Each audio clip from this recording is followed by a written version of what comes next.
Hi, it's Helen from Sportswear Chatter, and in this video I'm going to show you a couple of ways to create fabrics in CLO 3D. First, open up Avatar and pick shape for the fabric to drape over.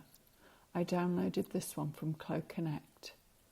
Then, in the 2D window, pick a rectangle, shortcut S, drag across over the shadow in the 2D window, and then reposition over the sphere in the 3D window.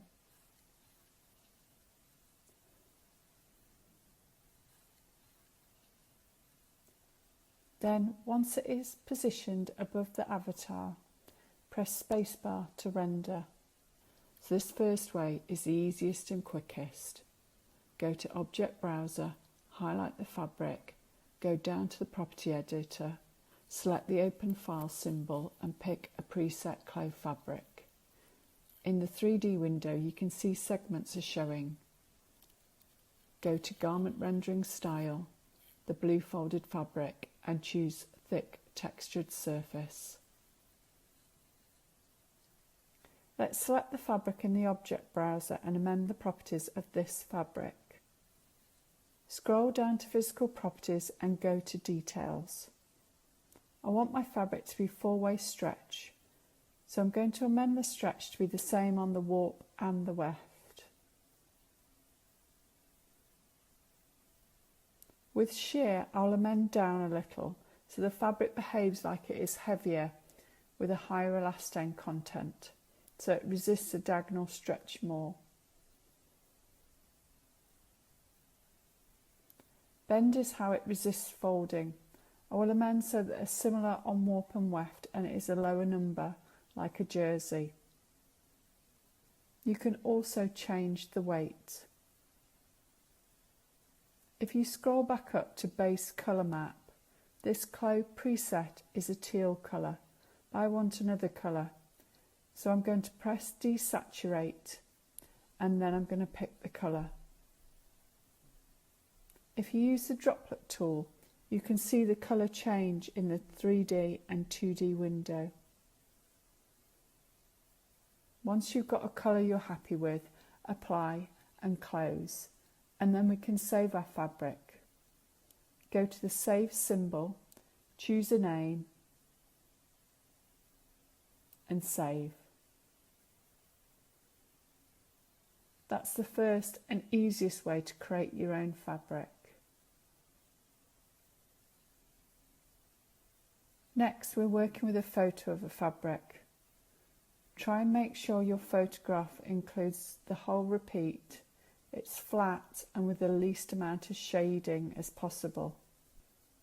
Open your photograph in Photoshop and select Filter Offset so you can see the repeat edges. If there's a noticeable edge, you will have to use the clone stamp to smooth out that edge. You can see there's an improvement here. It's not perfect, but I'm happy with it. Next, save it as a PNG file. This will be your base colour map file. You will also need a normal map file and a displacement map file, although this last one is optional. I created both these in AI. Once you have these, go into CLO 3D and select Fabric.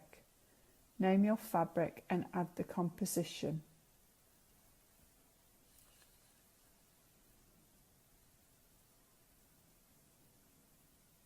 Once you've added that information, scroll down to Base Colour Map and select the little squares.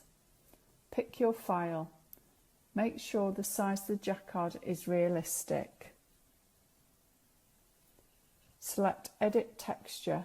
Press on the fabric in the 2D window and drag along the lines in the top right hand corner until it is the size you want. You can see the scale change in the 3D window too. Next is the normal map. This helps your render be realistic under different lighting. So press on the little squares again and add your file. The optional one is the displacement map file. This is more important for thick knits or textured fabric as it shows the relief. If you have quite a flat fabric, you can leave this blank. I'm going to reduce the particle distance a little. The smaller number will make it slower to render, but the smaller particle distance equals higher resolution. A lower number creates a denser mesh with more triangles. This produces smoother curves and finer wrinkles, whereas the larger particle distance equals lower resolution. A higher number, like 20 millimeters, results in fewer triangles and the fabric has a more angular appearance. You can render and see how your fabric drapes before saving it. And this is the second way of creating a fabric in CLO 3D. There are more reiterations you can do, but I think this is the simplest with a good visual effect. Lastly, we can add them onto our garments. This is our cutout sports bra shown in the previous video. Highlight the fabric you want to change and select the open file symbol.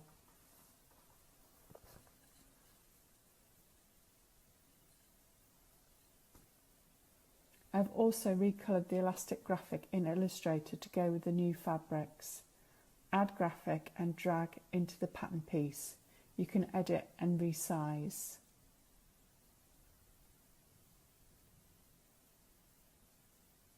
Next, let's get her fully dressed. File, Add, Garment. Actually, I should have chosen Project. I haven't saved it as a garment. So choose Project, just change it at the bottom and open. Pick Add to your top.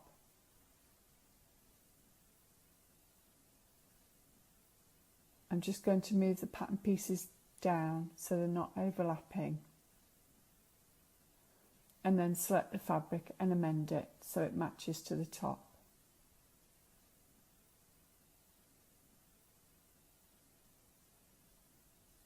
Thanks for watching. Outfits available at CLO Connect, and please like and subscribe to keep me happy.